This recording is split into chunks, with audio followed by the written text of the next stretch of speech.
Every species in the galactic conclave knew the rule. We had carved it into the foundation stones of our oldest stations, encoded it in the very first diplomatic packet sent to every newly spacefaring civilization, and whispered it like a prayer at the start of every conclave summit. Do not challenge the humans. We never explain why. We assumed the galaxy would figure it out on its own. The Drethians never figured it out. I was sitting in the third row of the Grand Assembly when Grand Marshal Veth Khan stepped to the speaking platform. My name is Kael'vor, and I have served as a galactic envoy for 41 years. I have watched species threaten each other, insult each other, and occasionally declare wars that lasted a generation. I had seen things that would make a younger diplomat lose sleep for decades. But the moment Veth Khan opened his mouth, a cold feeling settled into my chest that I had not felt in a very long time. It was fear, not for myself, for him. The Drethian hegemony was the fourth largest military power in the known galaxy. Their ships were long, dark, and fast, built from a mineral compound that absorbed sensor waves the way a sponge absorbs water. Their soldiers were nearly 3 meters tall, their bones reinforced by a natural lattice structure that made them nearly impossible to injure in close contact. They had expanded across 11 star systems in 2 centuries and had never once been pushed back. They were used to being the largest, loudest, most certain presence in any room they entered. They did not know how to read a room that was not impressed by them. They had not needed to learn. Veth Khan stood at the podium in his full ceremonial armor, a dark red so deep it looked almost black in the overhead lights of the assembly chamber. He had 4 arms, each corded with muscle, and his head was a smooth, angular shape with flat eyes that caught the light like polished stone. When he spoke, his translator collar rendered his words in every registered conclave language simultaneously, which meant that every delegate in that chamber heard what he said at the exact same moment, with no ambiguity and no delay. The Drethian hegemony, he said, has reviewed the territorial expansion requests submitted by the Human Confederacy and finds them to be the requests of a species that does not understand its own position in this galaxy. Humans are a brief species. They're physically unremarkable. They carry no psionic capability, no natural armor, no collective memory, and a lifespan so short that most of their diplomats retire before they have even begun to understand the civilizations they represent. The hegemony does not recognize the Human Confederacy as a peer. We recognize them as an inconvenience, and we are here today to formally serve notice. The chamber went very quiet, not the comfortable quiet of an attentive audience. The tight, airless quiet of a room full of people who all realize at the same moment that something has gone terribly wrong and there is nothing left to do except watch how far it falls. I turned in my seat to look at the human delegation. There were 4 of them at their table. Ambassador Yara Osei sat in the center. She was a human woman of middle age, with dark skin and close-cropped gray hair, wearing a plain navy suit with no decorations, no medals, no rank insignia of any kind. She had a tablet in front of her and a glass of water beside it. She was looking at Veth Khan with an expression that I can only describe as patient. I had met Yara Osei 3 times before this day. She was not a woman who used more words than necessary. She was not a woman who showed alarm under any circumstances. She was known, among the diplomatic community, as someone who listened more than she spoke and remembered everything she heard. But the expression she wore in that moment was not one I had seen on her before. It was something very still and very focused, the way a lock looks right before someone turns the key inside it. Veth Khan was still speaking. The Drethian hegemony hereby issues, under Conclave Article 7, a formal challenge of dominion against the Human Confederacy. This challenge is filed on the galactic record. The Human Confederacy has 72 hours, by their own time measurement, to accept or to formally withdraw their territorial claims and submit to hegemony oversight of their border systems. Failure to respond will be interpreted as surrender by default. He stepped back from the podium. The chamber erupted. I do not use that word loosely. Dozens of delegates rose from their seats at once. The translation systems briefly overloaded, producing a wall of overlapping sound in 30 different languages. The conclave's senior moderator, an elderly Vedhani named Surel, struck the resonance gong 3 times in rapid succession, which was the galactic equivalent of demanding immediate silence. It took almost a full minute before the room settled enough for individual voices to carry. I did not rise from my seat. I was watching Yara Osei. She had not moved. She had not looked away from Vethcon. She had not reached for her tablet or her water. She was sitting with her hands folded on the table in front of her, and she was smiling. It was a small smile, very composed. The kind of smile you might see on the face of someone who has just been told a joke they have heard many times before, but are choosing to be polite about. The delegate to my left was a thrall named Vin, an old acquaintance who had been attending conclaves even longer than I had. He leaned close to me and spoke in a voice still tight with urgency.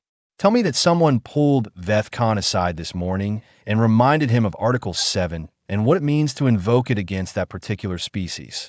I cannot tell you that, I said. Vin made a sound that in his language indicated profound dismay. The rule exists for a reason. Yes, I said, it does. The rule was not written in any conclave document. There was no clause, no statute, no formal resolution. It was older than most current conclave member states. It lived in institutional memory, in the quiet warnings that experienced diplomats passed to younger ones, in the very specific tone of voice used when seasoned negotiators brief their replacements before retirement. Do not challenge the humans. Do not issue ultimatums to the human confederacy. Do not invoke Article 7 against them. Do not back them into a corner. Do not make them feel they have no options. Every species that had been in the conclave for more than a century knew the rule. The Drethians had been members for 80 years. They had missed a generation of warnings. They had received the diplomatic briefings, certainly, but they had read them the way the powerful tend to read warnings about things they have never personally encountered, with polite acknowledgement and private dismissal. I watched Yara Osei uncap her stylus, reach for her tablet, and begin writing something in steady, unhurried strokes. Around her, the chamber was still churning with noise.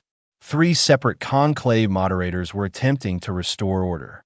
The Drethian delegation had returned to their table, and Vethcon was accepting quiet congratulations from his junior staff, who were smiling in the confident way of people who do not yet know they have made a catastrophic error. Yara finished writing. She set the stylus down. She folded her hands again. Then she looked up and, for just a moment, looked directly at me across the noise of the chamber. I do not know why she chose to look at me.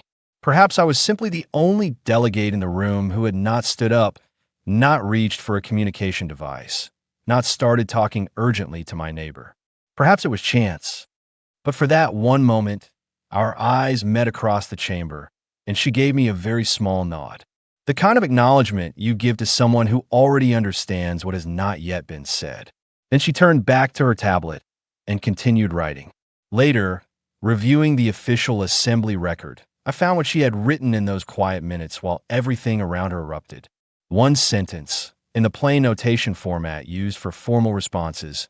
The Human Confederacy acknowledges receipt of the challenge of Dominion filed by the Drethian hegemony and will respond within the allotted period. No protest, no counter-argument, no request for mediation, no appeal for support. A clean, quiet acknowledgement. I have been a diplomat for 41 years, and I will tell you this plainly. The most dangerous words in any negotiation are the ones that are not there. Yara Osei's no contained no outrage, no fear, and no hesitation. What it contained, in the empty spaces between those few careful words, was certainty. I stayed in that chamber for another 40 minutes, listening to other species speak, listening to conclave moderators attempt procedural reviews, listening to the Drethian delegation move around their table with satisfied energy. And the whole time, I kept my eyes on Yara Osei. She answered 3 quiet messages on her communication device. She accepted a document from one of her staff and signed it. She drank her water. She waited. She looked, for all the world, like a woman who had just been handed exactly what she had been waiting for. On my way out that evening, I passed the corridor where the human delegation was gathering to leave. I slowed deliberately. Yara noticed and fell a half step behind her staff. Envoy Kaelvor, she said pleasantly. Ambassador Osei. I hesitated, which was not something I usually did. The rule exists for a reason. She looked at me for a moment. The corridor was emptying around us, other delegates flowing past in clusters. I know, she said. The Drethians don't. I know that too, she said. And then, gently, with the unhurried tone of someone explaining something that should be obvious, she added, that is their problem now, not ours. She smiled at me once more, the same small, composed smile from the chamber floor, and followed her staff down the corridor. I stood there alone for a moment, watching her go. I stayed in that corridor longer than I intended. Around me, other delegations were moving toward their transport bays, the ordinary end-of-session dispersal that happened after every conclave meeting. Assistants with tablets, senior diplomats conducting last-minute quiet conversations, the conclave's maintenance staff beginning to reset the chamber for whatever came next. All of it was entirely normal. All of it looked exactly like every other end-of-session evening I had witnessed in 41 years. And yet the air in that corridor felt different from any air I had breathed in a conclave building before. It had the particular quality of a moment that is still in the process of becoming history, the way the atmosphere changes just before a storm fully arrives, when you can feel what is coming but you cannot yet see it. I thought about the rule, and about the Vethani study that had produced it, and about the 3,000 scenarios that had all returned the same result. I thought about the fact that the humans had been in this conclave for 200 years without any of those scenarios ever needing to be activated. 2 centuries of the rule holding, not because it was enforced, but because enough species had passed the knowledge along carefully enough that no one had ever pushed past it.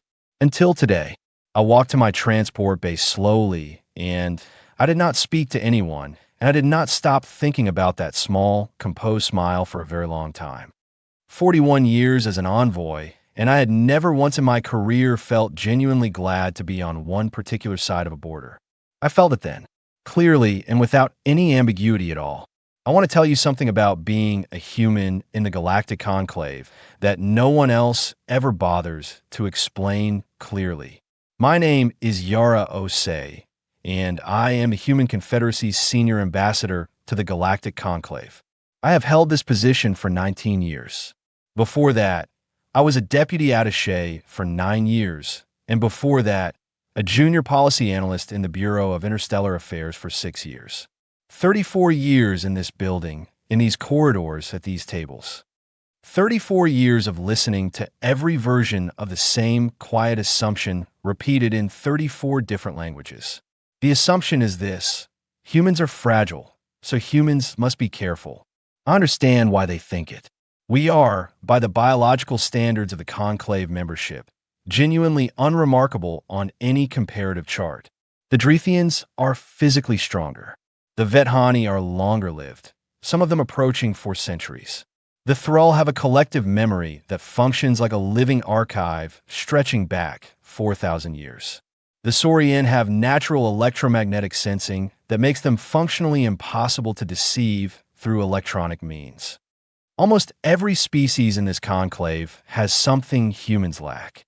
What they forget every single time, without exception, is what humans have instead. When I filed the formal acceptance of the Drethian Challenge of Dominion, I filed a simple, clean acceptance. No protest, no request for arbitration, no appeal to the chamber for sympathy or support. Because I already knew how this ended. Not because I am gifted with unusual intelligence or strategic insight. I knew because I had read the files. Because the people whose job it was to prepare for exactly this scenario had been doing their jobs for a very long time, with a consistency and thoroughness that I think would have surprised even them if they had been able to see the whole picture at once. Let me tell you what 200 years of peaceful integration actually looks like from the inside. When humanity joined the Galactic Conclave 2 centuries ago, we sent diplomats. Other species interpreted this as a sign of weakness. A civilization with genuine power, the conventional logic would have announced itself with a fleet. We sent people in suits with briefcases and language learning software, And every other species in the conclave looked at that and concluded that we were not a threat worth serious consideration. They were not wrong, exactly. We were not a threat, but they completely misunderstood what the suits and briefcases meant.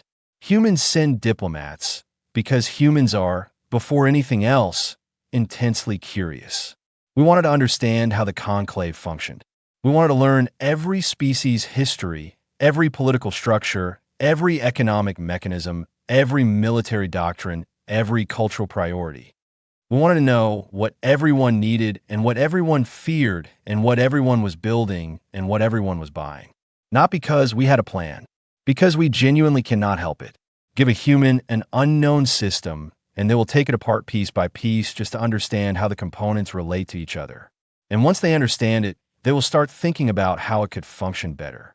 And once they can see how it could function better, they will begin making changes quietly and incrementally. Because leaving something less efficient than it could be creates a mild but persistent discomfort in most humans that only goes away when the improvement has been made. Within 30 years of joining the conclave, human engineers were contracting to repair Vethani navigational arrays that had been experiencing recurring calibration failures. Within 50 years, human biotech companies were supplying medical support systems to 14 member species. Within 100 years, human logistics firms were managing supply chains across 6-star systems for species that had found our organizational methods more efficient than their own existing systems. We were not conquering anyone. We were just showing up, identifying what was broken or inefficient, fixing it or improving it, and being paid for the service. The Drethians used human maintenance contractors for their deep space fuel depots. They had been doing so for 30 years because human contractors arrived on schedule, charged competitive rates, and produced maintenance records that were cleaner and more detailed than those generated by the Drethian State Logistics Corps. Vethcon had personally approved those contracts early in his administrative career because they reduced operational costs. He probably did not remember approving them. They were routine line items in a budget from 3 decades ago.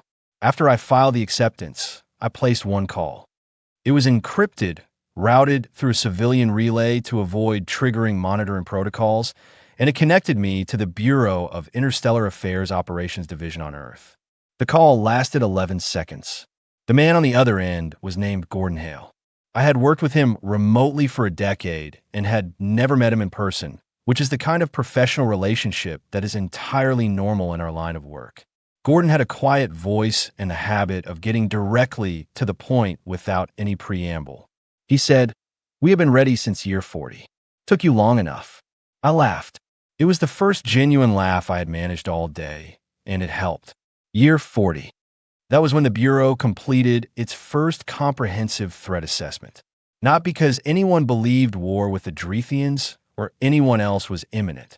Because a Bureau analyst named Owen Briggs, working in a small basement office with 4 colleagues and a coffee machine that broke with legendary frequency, had run the numbers on what would happen if every interstellar relationship humanity had built was suddenly threatened simultaneously, and had concluded that certain preparations ought to be made, just in case, because the cost of preparation was small and the cost of being unprepared might someday be something much larger. Owen Briggs retired 22 years ago. He spent his last years gardening, for what I understand. He never saw this day, and there is something about that fact that stays with me. He did his work. He passed it on. He trusted the people who came after him to carry it forward. And they did, every one of them, updating and refining and expanding the contingency files across 160 years and 5 generations of analysts, each one handing the work to the next without drama, without ceremony, without needing to be asked twice. After the call, I sat alone in my office for a few minutes. Outside the window, the conclave station's outer ring moved slowly past, lit from below by the blue-white glow of the star we were orbiting. It was a beautiful view. I had looked at it almost every day for 19 years, and it had never become ordinary. I thought about what I was about to set in motion. People have asked me since whether I felt any regret in that moment, whether I considered pushing for a mediated resolution, some procedural path that would let the Drethians step back from the challenge without the full consequences. The honest answer is yes. For approximately 4 minutes, sitting at that window, I turned the alternative over in my mind. We could have offered them an exit, given their legal team something to grab onto, a procedural mechanism that would let VethCon publicly reframe the challenge as a misunderstanding without the galactic record reflecting a withdrawal under pressure. I did not do that. I want to be precise about why. It was not pride. It was not anger because I was not angry. It was not a desire for revenge or a need to make a point. What I was at that window was tired, genuinely, deeply tired of the assumption. Tired of 2 centuries of quiet condescension that had settled over every human delegation in that chamber like a layer of fine dust that no one ever quite got around to acknowledging. Tired of watching species miscalculate us so completely, so consistently, so confidently that our actual position in this galaxy had never once been accurately assessed by anyone except ourselves. But more than that, the challenge was not simply an insult. It was a legal instrument. Under Conclave Article 7, a successfully filed and unanswered challenge of Dominion created a precedent that could be used to restrict the challenging species' legal rights for the following century. If we retreated from it, we were not simply being gracious. We were sacrificing territory, legal standing, and the ability to expand our colony systems for the next 100 years to spare the feelings of a government that had publicly called us an inconvenience on the galactic record.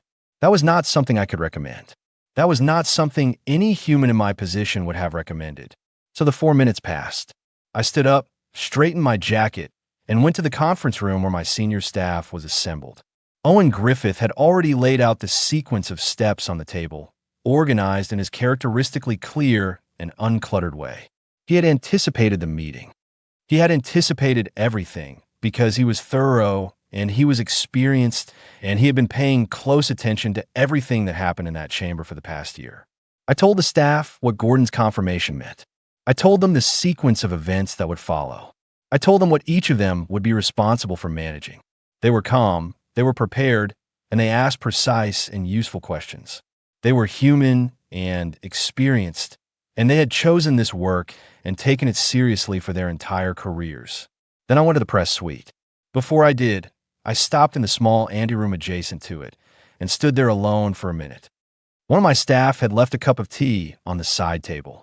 I drank it even though it was cold because I needed something to do with my hands. I thought about what was about to happen, not the specific events, which I had already mapped as well as anyone could map them. I thought about the nature of what we were. Humans, 200 years in this galaxy, and still widely misunderstood in the specific way that anything is misunderstood when people look at it and see only what is not there. The Drethians had looked at us and seen what we lacked. No psionic capability, no natural armor, no collective memory, a short lifespan.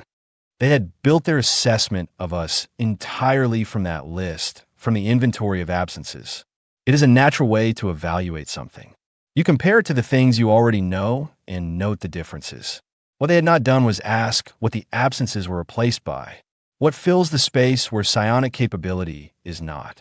What a species builds when it cannot rely on natural armor and must instead learn to avoid situations where armor would be required. What collective memory looks like when it is constructed deliberately through records and institutions and the careful transfer of knowledge from one generation to the next, rather than encoded biologically. The answer, in every case, is the same. Work. Careful, sustained, attentive work. The kind that does not stop when the immediate problem is solved because there is always a related problem adjacent to the one you just fixed, and humans are constitutionally incapable of looking at a related unsolved problem and walking away from it. Owen Briggs knew this about himself. He had written about it once, in a personal note that had been preserved in the Bureau archive and that I had read during my first year as ambassador when I was trying to understand the history of the contingency files I had inherited. He wrote, "I keep returning to these numbers not because anyone asked me to, but because I cannot stop wondering what we would do if things changed. I do not believe things will change. I believe the conclave relationships will remain stable. But I believe that more confidently if I have thought carefully about what we would do if they did not. So I keep thinking about it. This is, I suspect, a very human thing to do." He was right about that. I set down the empty teacup and walked into the press suite. The address I gave that afternoon was the most important public communication of my 19-year tenure. I wrote most of it myself, which is not usually how these things work at this level. But I wanted the words to be exactly what I meant, without the smoothing that communication staff tend to apply to statements they consider too direct. I did not raise my voice. I used no threats of military force and no language of aggression. I described the challenge that had been filed, confirmed our acceptance, stated that we would respond fully under conclave law, and ended with one sentence that my communications director had circled twice with a note suggesting it might be too stark for a formal address. I left it in because it was true. The Drethian hegemony has broken the oldest rule in this galaxy. We did not write that rule to protect ourselves. We never needed that protection. We allowed it to stand because we thought it was kinder than the alternative. We no longer see a reason for that kindness. The Conclave news services ran that sentence for 3 straight days. What most of the commentary focused on was the phrase, "We never needed that protection." Analysts spent considerable time debating what exactly that implied. What it implied was exactly what it said, no more and no less. In the 48 hours following the address, my office received 419 messages from member states. Support, caution, concern, requests for clarification. I assigned Owen to manage the prioritized responses and turned my attention to the operational side, which was already running on its own schedule. It did not need me to manage it moment by moment, because it had been designed by people who understood that a plan which requires constant supervision is not a reliable plan. Gordon Hale's team had a phrase for the philosophy that underpinned everything we had built. They called it patient infrastructure. The phrase was deliberately plain. Gordon had a gift for plain language, which I always respected, because plain language requires that you actually know what you mean rather than being able to hide inside professional vocabulary. Patient infrastructure meant this: build things that work. Build them well. Build them so that the people who depend on them cannot easily imagine what their systems would look like without them. Do not build them as strategic assets.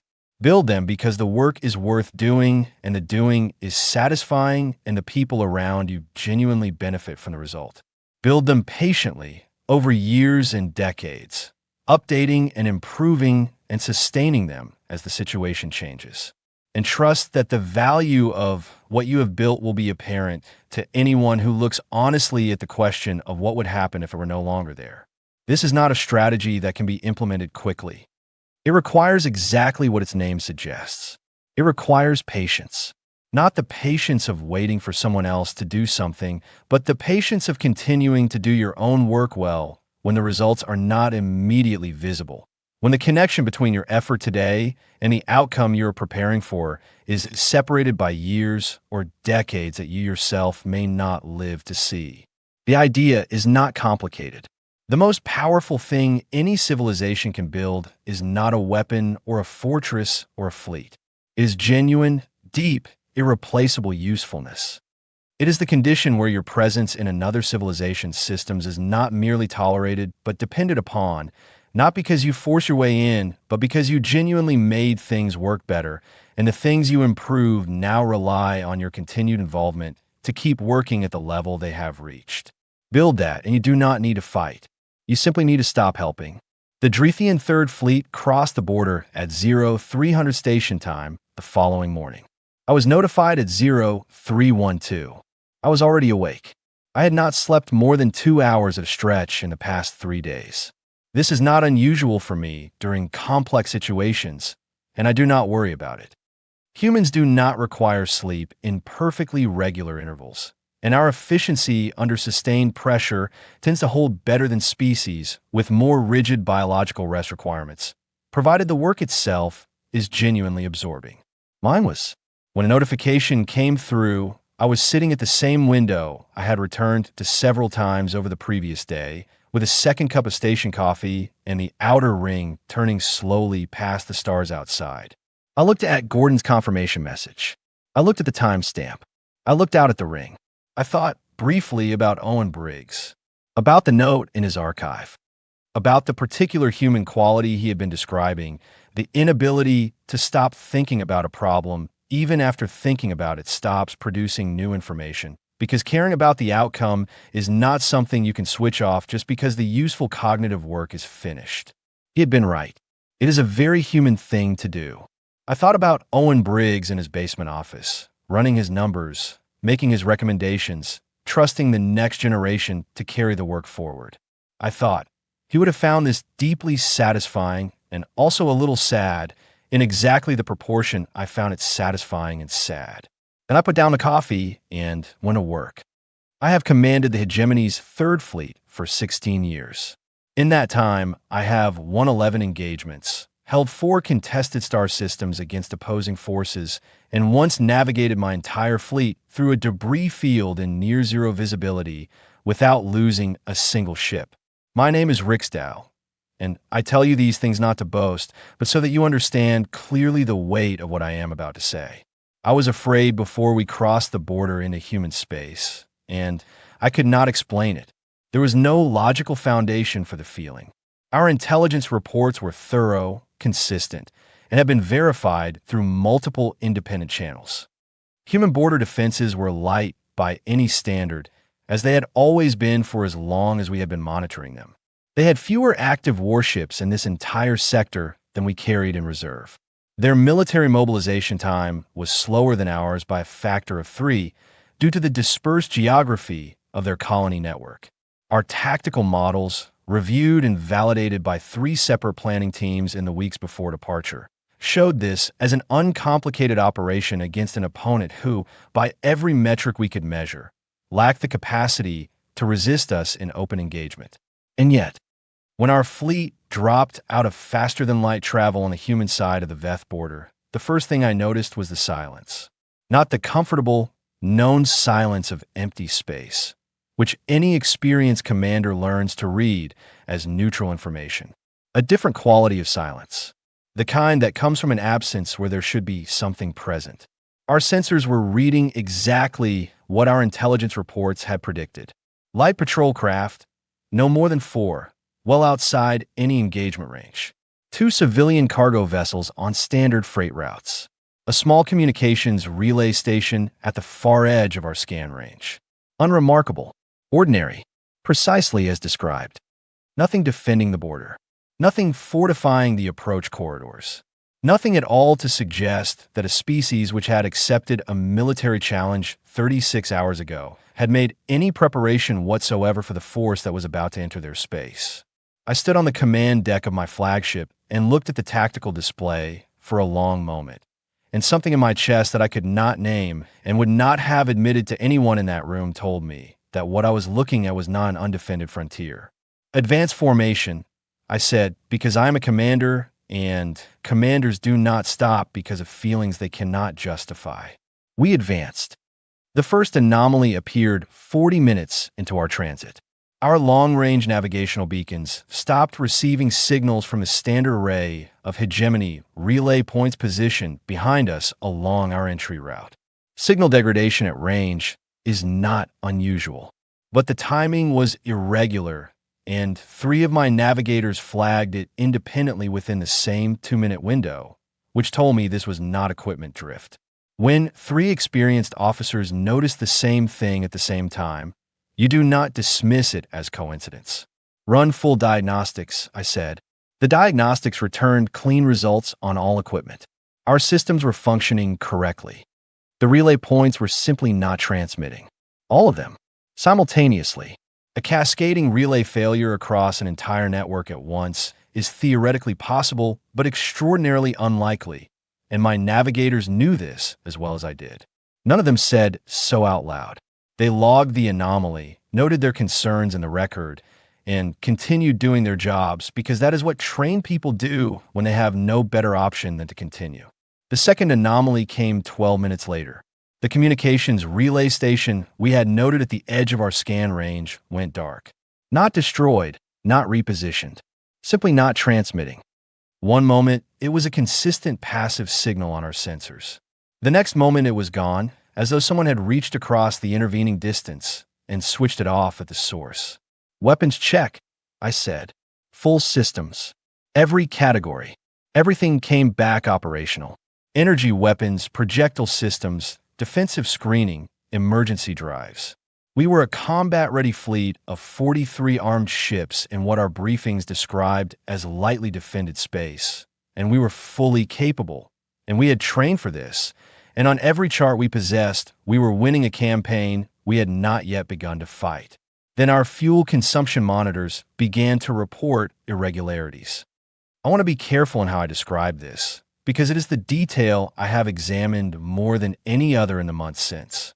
Our ships run on processed antimatter fuel, refined to a specific energy density and stored in containment cells in the lower section of each vessel's hull.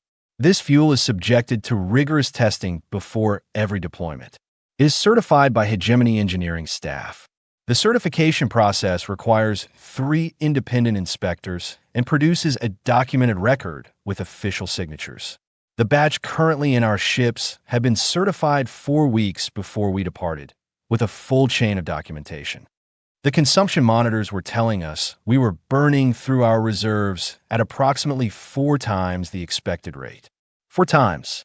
As though the high-density, certified fuel in our containment cells had been replaced at some point prior to departure with a substance that passed every standard visual inspection and basic chemical verification, but had roughly 1/4 of the actual energy output of the fuel it was pretending to be. My chief engineer came to the command deck to tell me personally. Her name was Death Vaughn, and she had served under my command for 9 years. She was not someone who showed alarm easily, and she had never come to the command deck with an expression like the one she was wearing. "Commander," she said, "if these readings are accurate, we have sufficient fuel to maintain current speed for approximately 6 more hours. After that, we lose propulsion capability progressively. Full stop within 9 hours." I looked at her for a long moment. Then at the tactical display showing 43 ships in advanced formation moving through human space. Then at the forward viewport and the stars ahead of us, which were very beautiful and perfectly still and did not care at all what was happening to us. "When was our fuel last serviced?" I said. "Not certified. Physically serviced. Tanks accessed. Lines inspected. Hands-on maintenance work." She knew without checking. "Depot 7, Commander. 8 weeks ago." "Which contractor manages Depot 7? There was a brief pause. Brief enough that someone less experienced would not have caught it. But I had spent 16 years reading the pauses of officers under pressure, and I caught it. "Brixton Orbital Services," she said. "A human firm. Hegemony contract, 31 years. 31 years. I stood on the command deck of my flagship and let the pieces arrange themselves in the particular quiet that comes just before understanding arrives completely. The relay points behind us. The communication station that had gone dark.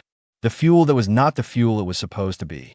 31 years of a human firm doing regular maintenance on the deep space depots that our fleet depended on for extended operations beyond our own supply lines. 31 years. We had hired them because they were reliable and affordable and filed better paperwork than our own logistics corps. We had renewed the contract 11 times without significant review. We had trusted the system because the system had worked perfectly every time without fail for 31 years, and there's a kind of confidence that comes from that kind of unbroken consistency. You stop checking. You stop verifying. You stop asking whether the thing that has always worked might someday not work in the way it appears to be working.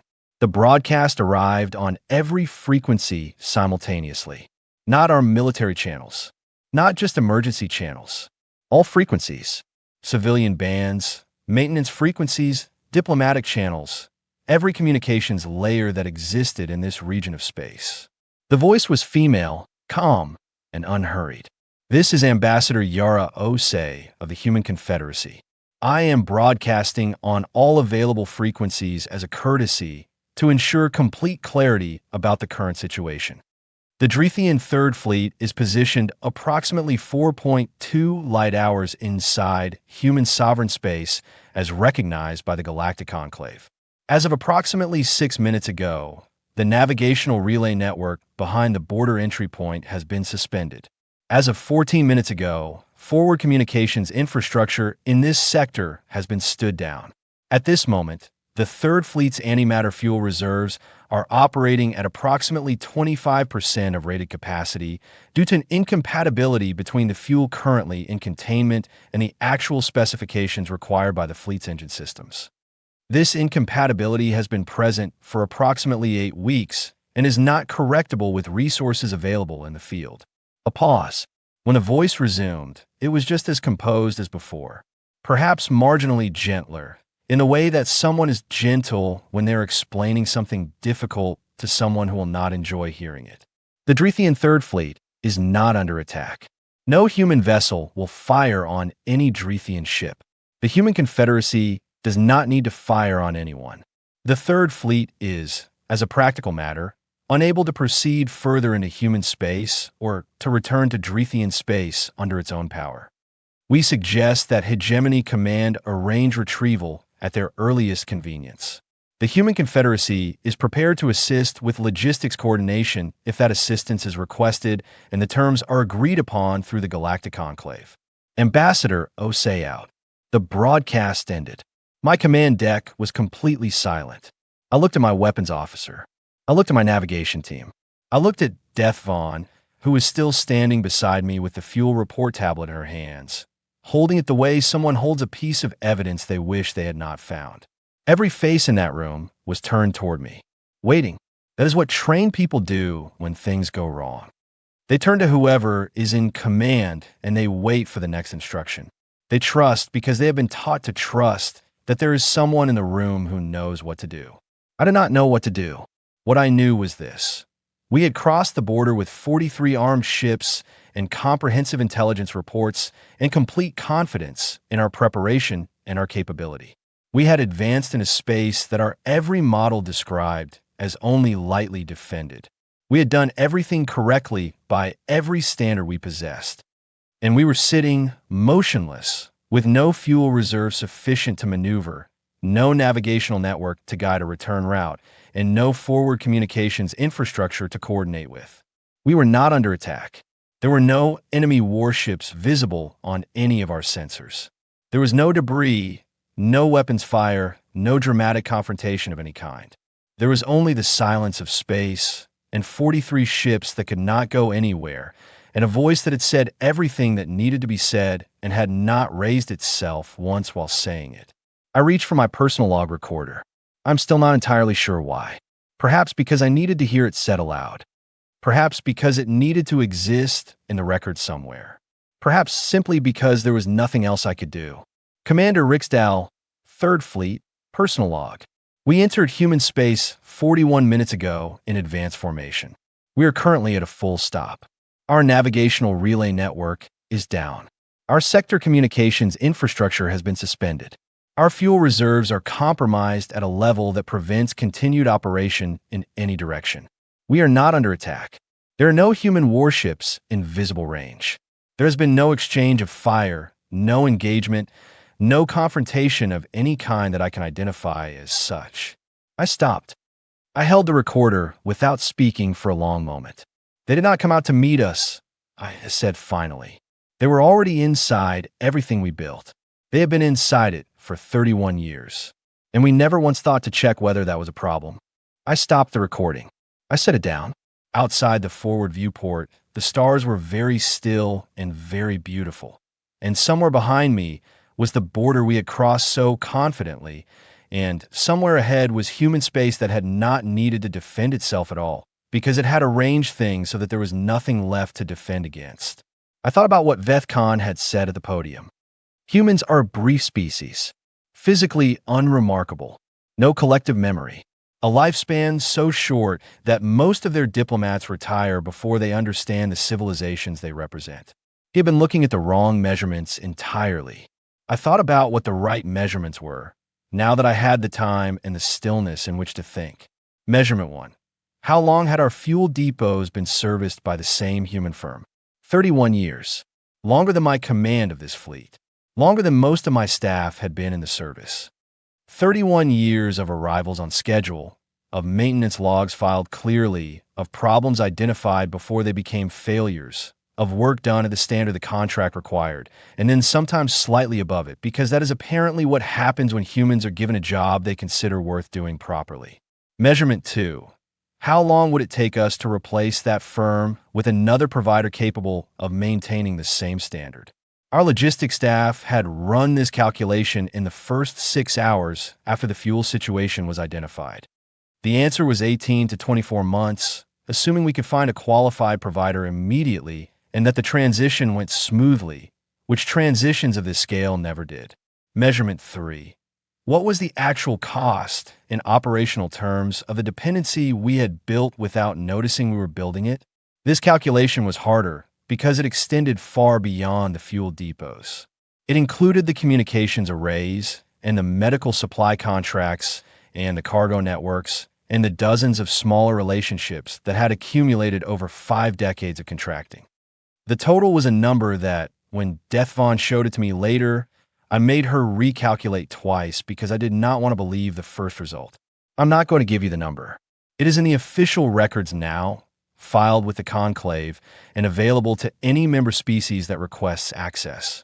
What I will tell you is that it was large enough that when our High Council saw it, they accepted Vethcon's resignation in under an hour. Measurement 4. How long would it take the Human Confederacy to restore all of this once a resolution was reached? I did not know the exact answer, but I suspected it was considerably shorter than 18 to 24 months. He had been looking at the wrong measurements entirely. A species is not measured by its average physical strength or its individual lifespan or its access to capabilities that evolution or fortunate circumstances provided to other species.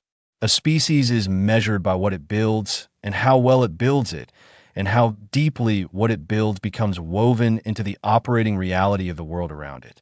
By that measurement, the humans who had been quietly doing maintenance work in our fuel depots for 31 years had built something that dwarfed anything Vethcon had ever commanded. He had never measured them by that standard. None of us had. I reached again for my log recorder. I wanted to add one more line to the entry I had started. I pressed the activation key and said, without preamble, we measured them by what they lacked. We should have measured them by what they left behind. I stopped the recording for the second time.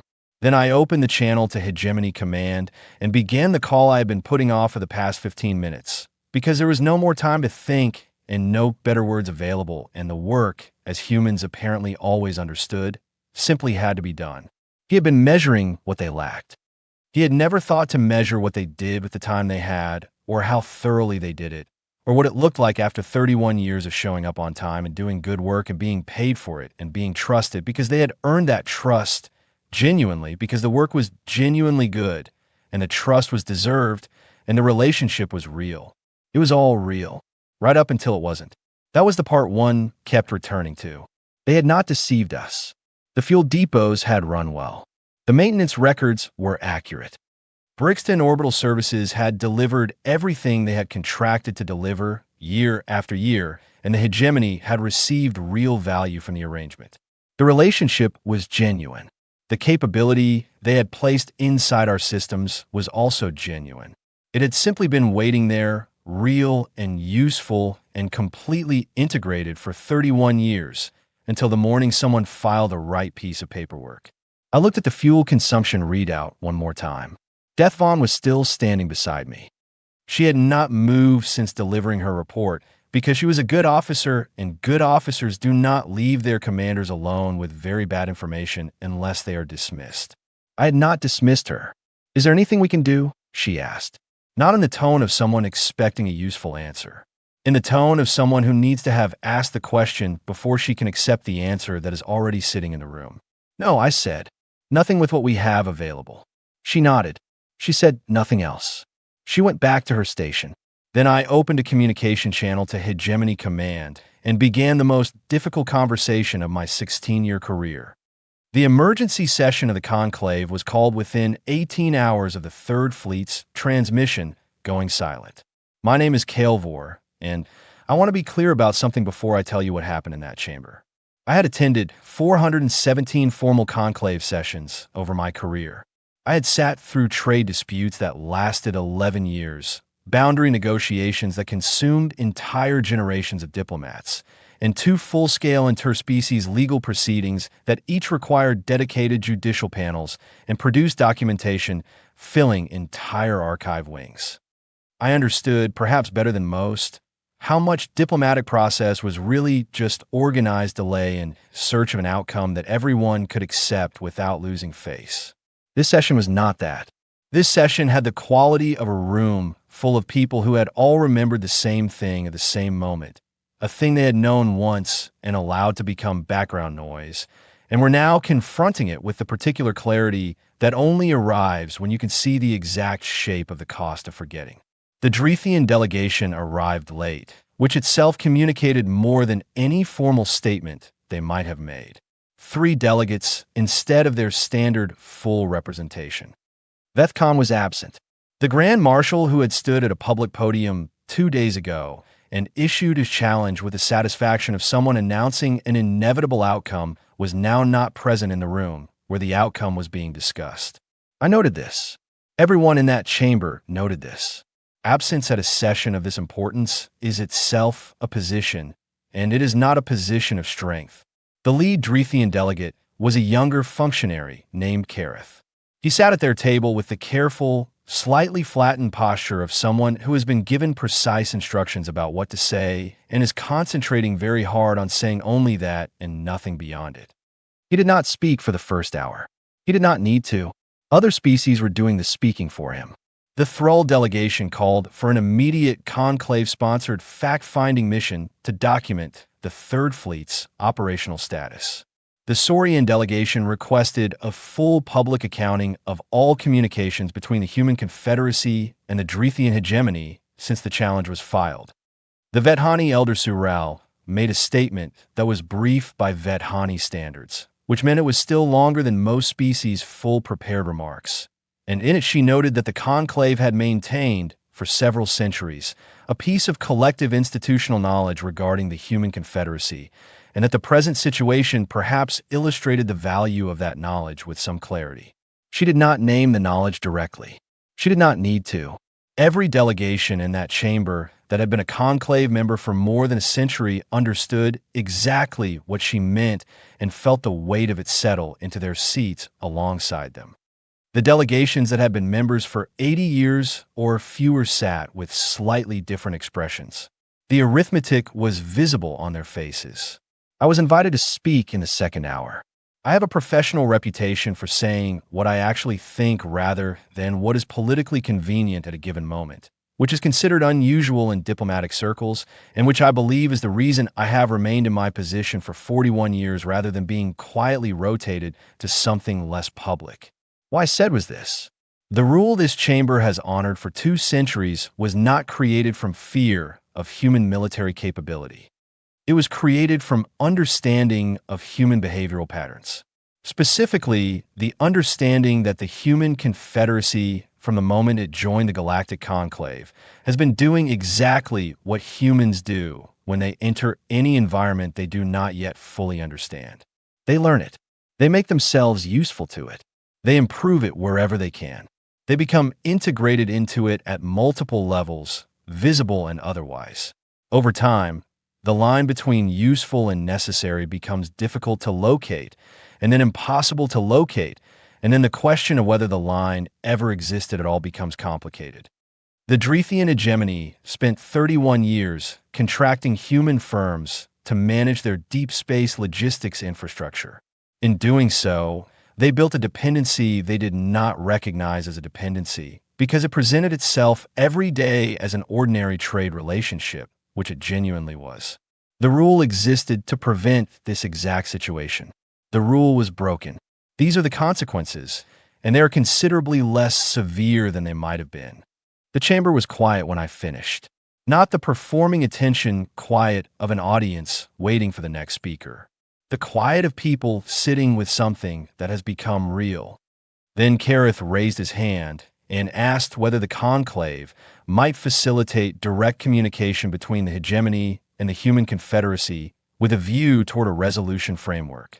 He used the language of a request, carefully, not a demand, not a negotiating position, a request for facilitation. He was asking, in the only language available to him at that moment, for help finding a way out. The human delegation's response came from Owen Griffith, Yara Osei's deputy. He was 31 years old, methodical in the way that people become when they have worked for someone with extremely high standards for long enough that those standards become their own. He looked up from his notepad and said that Ambassador Osei would be available for direct communication at a time mutually convenient to both parties. Mutually convenient. I sat with that phrase for a moment. 43 ships sitting motionless in human space with no fuel and no navigation. And the human position was one of open availability at whatever time was most convenient for everyone concerned. After the session ended, I went back to my office and spent 2 hours reviewing the study.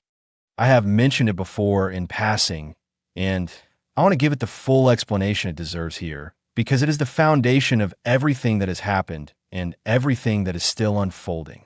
The founding members of the Galactic Conclave, when they established what would come to be known as the Rule, did not do so on the basis of any direct conflict with humanity.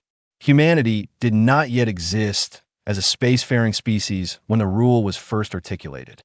The Rule emerged from a formal research study commissioned by the Conclave's founding council and carried out by the Vethani Analytical Institute, which at that time was the most respected modeling and forecasting organization in the known galaxy. The study's stated purpose was to predict the long-term political impact of different categories of newly spacefaring species on established interstellar communities. Most species analyzed showed patterns that fell within existing models. Some became military presences. Some became major trade partners. Some became cultural exporters. The projections for all of them were manageable within existing frameworks and required no special protocols. The projections for humanity were different in one specific and entirely consistent way. The Vethani Institute ran 3,000 separate scenarios modeling human integration into a galactic community across 5 centuries. In every single scenario, without exception across all 3,000 runs, the same pattern appeared. Humans entered new environments as observers. They studied and asked questions and offered services and took on work that no one else was doing or that they could do more effectively. Over time, across decades and across generations, they became integrated into the infrastructure of every community they joined. Not through organized strategy, not through coordinated policy, but through the simple aggregate effect of many humans doing many separate jobs with the same characteristic thoroughness. They became embedded. They became, eventually, load-bearing. In every scenario where another species directly challenged humanity after more than 50 years of this integration process, the same outcome appeared. The challenger discovered, at the moment of confrontation, that they had built real and significant dependencies on human expertise, services, technology, or institutional knowledge, and that those dependencies could not be rapidly replaced. The challenge did not fail because of human military response. It failed because the challenger's own systems, at the moment they were most needed to sustain an extended confrontation, could no longer function at the required level without components that humans had genuinely and irreplaceably built. The Rule was written in response to this study. It said in language that was intentionally plain, do not challenge the humans. Not because they will harm you in any conventional military sense, because by the time you feel confident enough to challenge them, they are already part of you, and you do not yet know it, and removing them will cost you more than you have budgeted. The Drethian hegemony had been a conclave member for 80 years. The study had been available in the conclave archive for the entirety of that membership. They had simply never thought it applied to them because they were large and strong and certain, and certainty is very effective at blocking information that complicates the picture.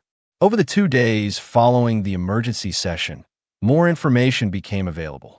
The fuel depots were the most immediate and dramatic element, but they were far from the only point of integration. Human contracted firms had been maintaining software update cycles for the hegemony's long-range communications arrays for 22 years. A human medical technology company supplied support systems for every hegemony warship constructed in the past 15 years. 3 human logistics firms manage civilian cargo networks, supplying essential goods to 8 hegemony colony worlds. None of this was hidden. All of it was on the official procurement record, openly filed, legally contracted, genuinely useful. It had simply never been looked at all at once, in the same room, with the specific question, what happens to the hegemony if all of this stops at once? The Third Fleet, sitting motionless in space, was the symbolic expression of the answer. The real answer was much larger. On the morning of the second day, Vethkon submitted his resignation to the Drethian High Council. The council accepted it within the hour. The appointment of a replacement had not yet been announced when Yara Osei walked into a small plane conference room on the neutral level of the station to meet his successor's representative. I received a private message from her that afternoon. It said, "The hegemony has made contact. We will speak tomorrow. I wanted you to know." I replied, "I never doubted the outcome. I was afraid of it." Her response came in under 2 minutes. So was I, for 4 minutes. Then I let it go. I did not reply to that. There was nothing adequate to add. What I thought about, sitting with her message in my quiet office as the station's outer ring turned past the window, was the founding study and its 3,000 scenarios and the uniformity of what they showed. 3,000 different simulations.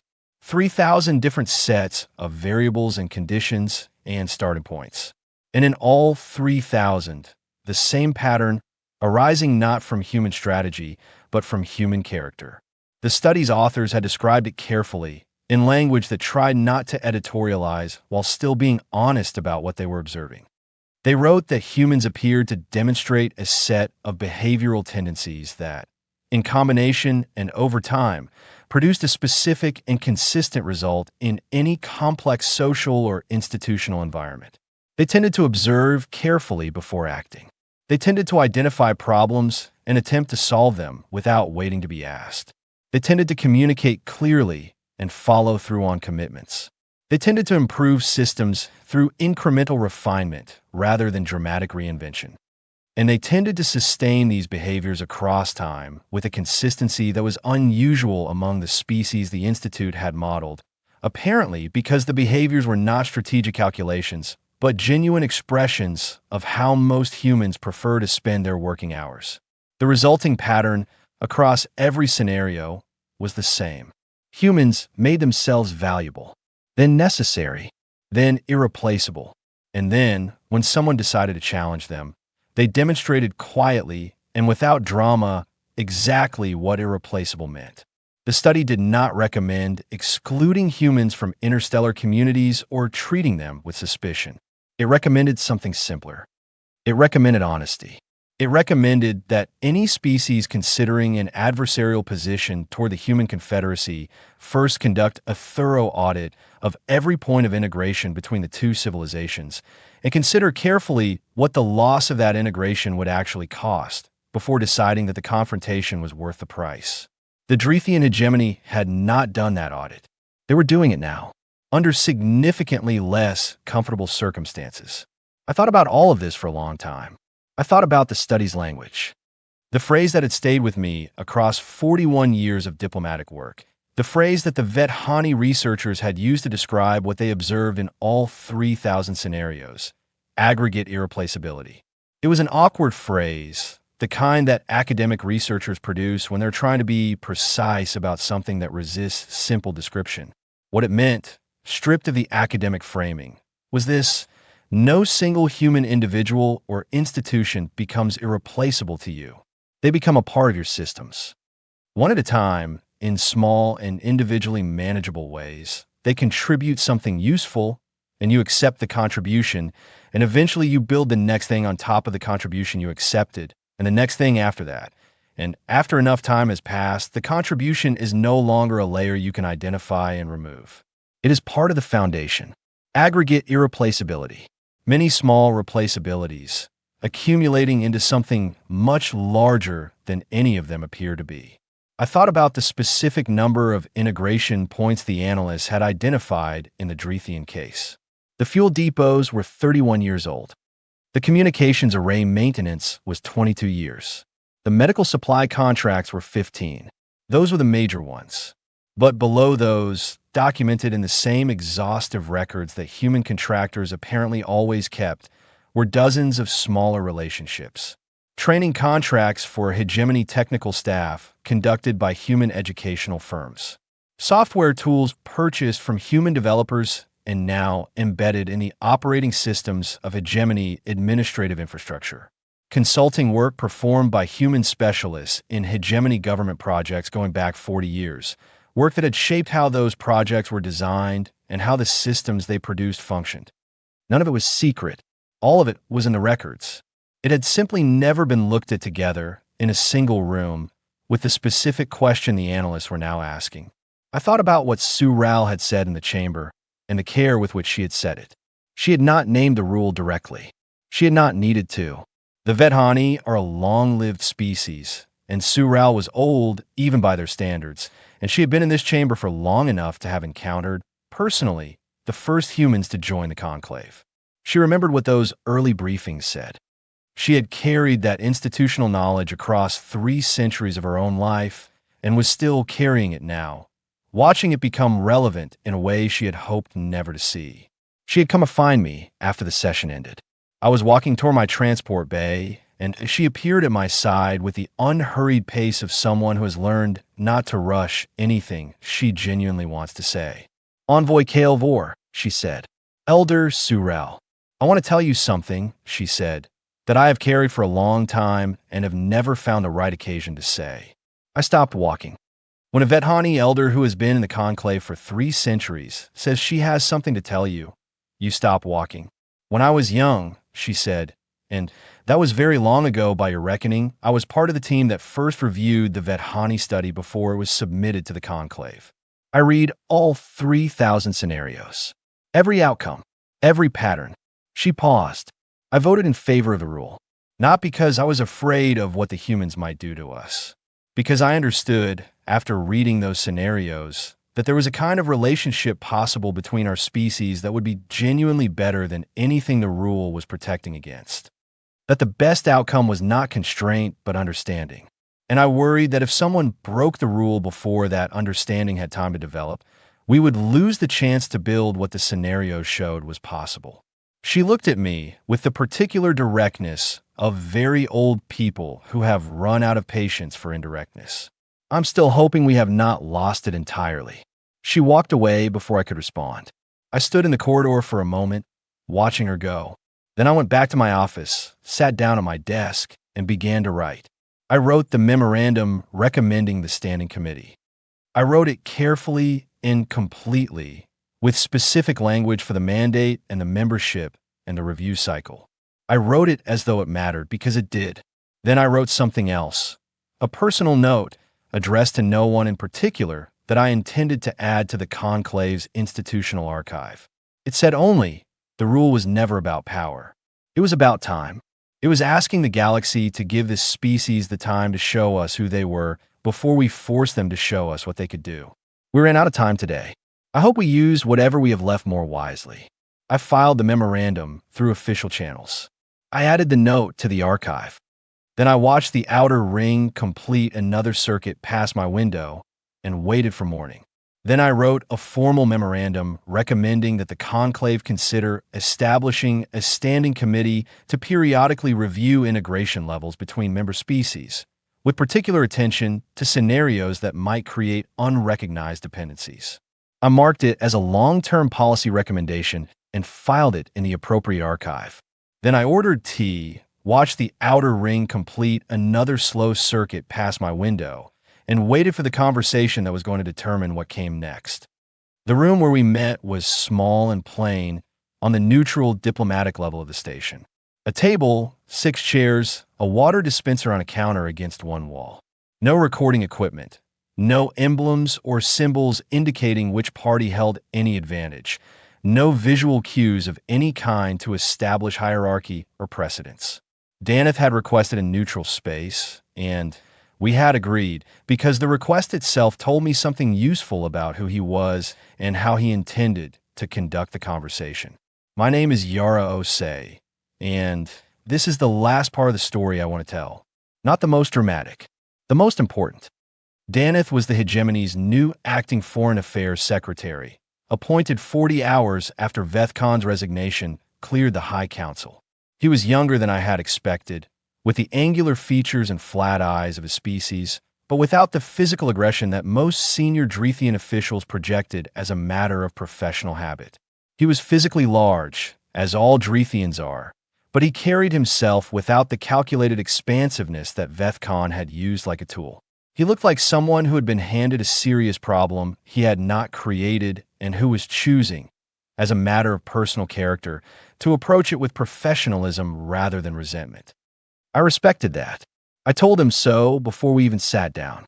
"I want to acknowledge," I said, "that you are here because of a decision made by someone else, and you are dealing with its consequences with considerably more composure than the circumstances might seem to demand. That is worth something." He looked at me steadily. His expression was careful, but not guarded. "Ambassador Osei, I reviewed your career before this meeting, as much as I could access in the time available. I could not find a single point in 19 years where you acted without thinking first. I hope to earn a similar description from whoever studies this conversation in the years that follow." We sat down. The formal portions of the conversation took approximately 4 hours. The logistics of retrieving the Third Fleet from human space required a fuel convoy of sufficient size to power 43 ships, coordinated through conclave observers to satisfy the legal requirements of Article 7 protocols.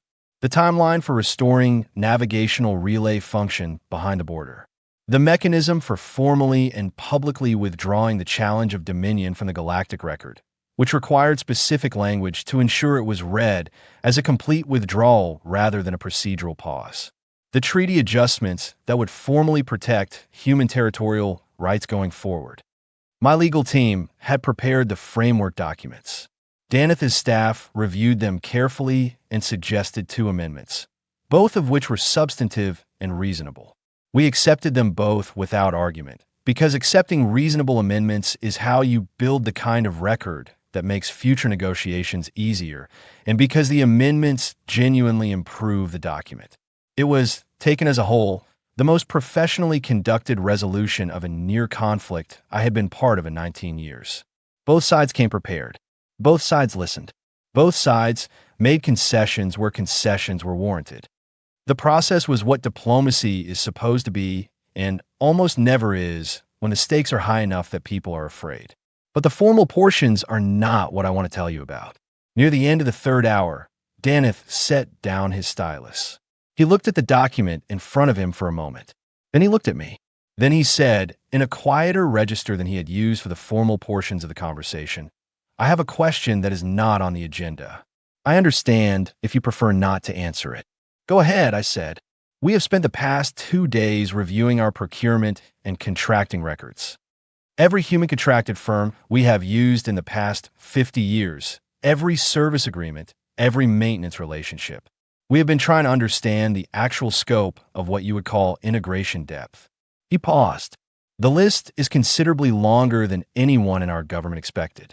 I think it is probably longer than most people in your government expected as well, if I'm being honest about it." "That is probably accurate," I said. "How long have you known the full picture?"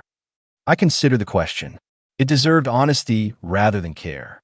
The Bureau completed its first comprehensive integration assessment in year 40 of our conclave membership, I said. At that point, we identified the strategic reality of what had developed, even though no single person or policy had deliberately created it. It was the cumulative result of many humans doing many separate jobs competently over many years.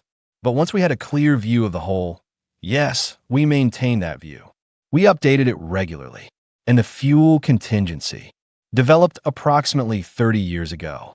Not because anyone expected a conflict, because a planning team asked what options we would have if we needed to stop a military advance without firing weapons, and one member of that team provided a very thorough answer, and we filed it.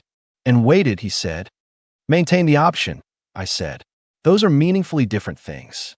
The option was never activated until the morning your Grand Marshal filed Article 7 on the public record.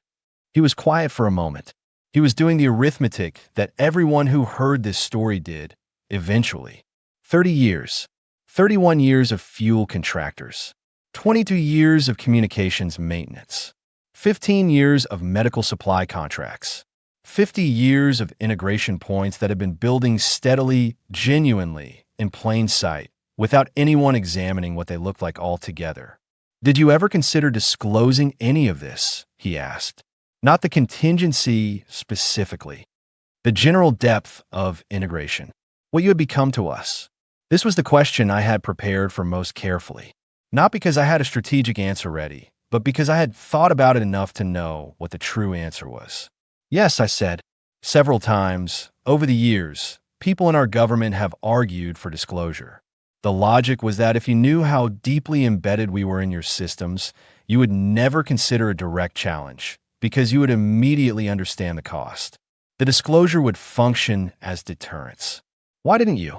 Because disclosure of that kind, in those terms, is a threat, I said.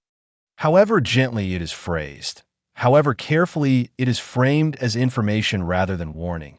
What you hear when someone tells you that you are deeply dependent on them is, and here is what happens if that dependency is disrupted.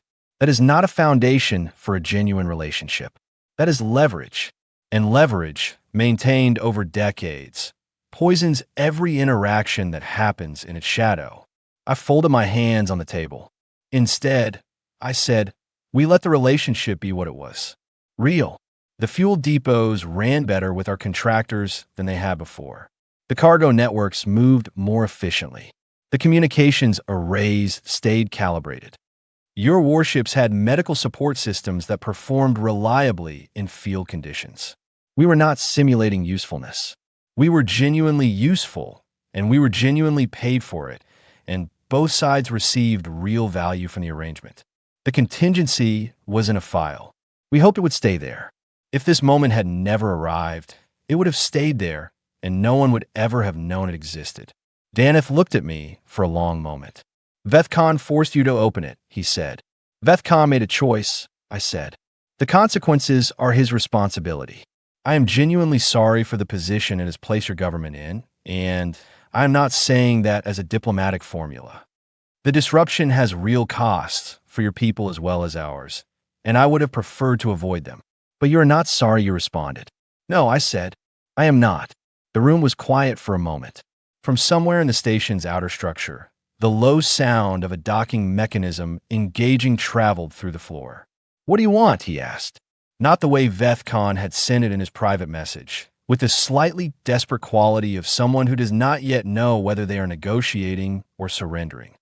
Asked plainly, across a small table, between two people who had been working carefully around the edges of this question for 4 hours and were now ready to put it at the center. We want the relationship restored to what it was before the challenge, I said. Our contractors back in your depots. Our logistics firms in your supply networks. Our engineers maintaining your arrays. We want the working relationship because it was good for both of us, and it always has been. We want the treaty framework adjusted to formally confirm and protect our territorial rights, which was the specific trigger. And we want a clear acknowledgement on your official record that the challenge was filed in error and is withdrawn completely and without condition. He had prepared for something harder. I could see it in the slight easing that moved through his posture when I finished. That is the full list, he said. That is what we want, I said. We already have what we need. We just want you to say so out loud. He was quiet for a long time. His staff did not move. My staff did not move. Outside the one small window in the room, the station's outer ring was visible against the stars, turning slowly in a direction that I had spent enough time at this station to know meant we were about 2 hours from the morning shift change. The rule, he said finally, the one that apparently existed for 2 centuries without our knowing about it. Yes. What was it actually protecting? He asked this with genuine uncertainty, which I appreciated. He had been given time to think about this, and he still was not sure of the answer. Not us, I said. We were never in any real danger in this situation, and I want to be honest about that. What Vethcon achieved by filing that challenge was give us legal grounds to activate contingencies we had never expected to need in a context where the Conclave record would show clearly that the human confederacy responded to a threat rather than initiated one. That is not a comfortable outcome for us either. We would rather it had not been necessary. I looked at him directly. The rule was protecting every species that might someday consider challenging us without first understanding what they were challenging. It was a warning that said, before you decide to confront the human confederacy, conduct a very honest audit of how deeply they are integrated into your systems, because the depth is probably greater than you think, and the cost of the confrontation will probably be calculated in ways you have not prepared for. A warning for us, he said. A warning for everyone else, I said. We never wrote it. We never enforced it. We allowed it to function as what it was, which was institutional knowledge passed between species who understood it. We allowed it to function as a mercy. He sat with that word for a moment. Mercy. I had chosen it deliberately because it was the accurate word and because I thought he was someone who would hear the accuracy in it rather than the judgment. What does it mean, he asked, to challenge a species that cannot be stopped by conventional means, that stops you not by fighting you, but by having already become part of everything you depend on? It means, I said, that you have spent your resources preparing for a confrontation that will never look like what you prepared for. It means you have built a fleet to fight an enemy that will never meet you in formation. It means you have defined strength as the capacity to apply force and have encountered a civilization whose strength is the capacity to make force irrelevant. I paused. Humans are not dangerous because we are powerful in any physical sense, I said. We are not dangerous because we have weapons that exceed yours or technologies that outperform yours. We are what we are because of something much simpler. We cannot stop working. We cannot stop being curious. We cannot stop trying to understand how things function and how they might function better. We cannot stop showing up and being useful and then continuing to show up year after year for 31 years because we find the work genuinely interesting and we like doing it well. Put us in any environment and we will integrate. We will contribute. We will improve what we find and we will sustain those improvements and we will teach the people around us what we have learned and we will keep doing all of this because it is what we are, not because someone told us to. He looked at me for a long time. That sounds less like a description of a civilization, he said, and more like a description of a natural force. Yes, I said. I think that assessment is probably correct. We worked for another hour on the final language. His staff and mine went through each clause with care, confirming the timeline for fleet retrieval, establishing the communications protocol for the public announcement of the challenge withdrawal, settling the specific wording of the territorial rights confirmation. When we were finished, both sides had signed, and the record was complete and clear and would remain so. I stood up. I offered my hand. He looked at it with the expression of someone who knows the custom and has prepared for it and still finds the actual moment of it slightly different from the preparation. Then he reached across the table and took it. His grip was careful. Mine was steady.